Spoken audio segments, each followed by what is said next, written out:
అమరావతికి టోటల్గా అది సెల్ఫ్ సస్టైనబుల్ ప్రాజెక్ట్, దాని డబ్బులు అదే సంపాదించుకుంటుంది ముందు చెప్పింది.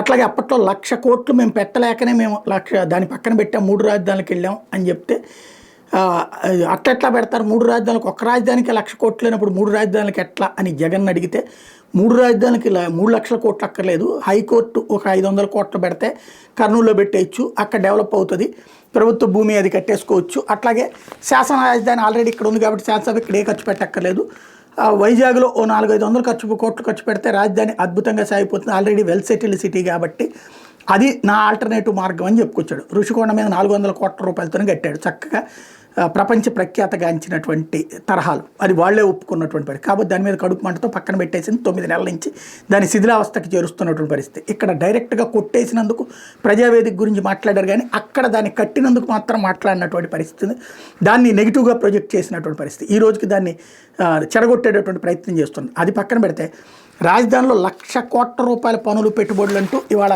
డైరెక్ట్గా ప్రభుత్వమే చెప్తున్నటువంటి పాయింట్. రాజధాని నిర్మాణ పనులు ప్రారంభోత్సవానికి వేగంగా సన్నాహాలు జరుగుతున్నాయి, ప్రధాని మోడీ చేతుల మీదుగా పనులను ప్రారంభించబోతున్నారు. రాజధానిలో 52,000 కోట్లతో చేయబడుతున్న పనులు 48,000 కోట్ల పెట్టుబడుల ప్రతిపాదన గురించి, ఈ రెండు కలిపితే 1,00,000 కోట్లు అంట. ఇది హెడ్డింగ్ చూసినప్పుడు ఏం పని వస్తుంది, 1,00,000 కోట్ల పనులు పెట్టుబడులు అంటే 1,00,000 కోట్ల పనులే జరిగినట్టుగా జనం నమ్ముతారు. ఇట్లాంటివి రాయడం వల్లనే మిగతా ప్రాంతాల్లో ఒక అసంతృప్తి రేగుతుంది. అది కామన్ సెన్స్ ఉండాలి, నెంబర్ 1. నెంబర్ 2 వచ్చేటప్పటికి నరేంద్ర మోడీని పిలుస్తున్నారు అమరావతికి, ఆయన వస్తే నవనగరాల ప్రారంభ శంకుస్థాపన, ఇంతకుముందు అమరావతి శంకుస్థాపన జరిగింది కాబట్టి నవనగరాల శంకుస్థాపన చేయాలని ఆలోచిస్తున్నారు.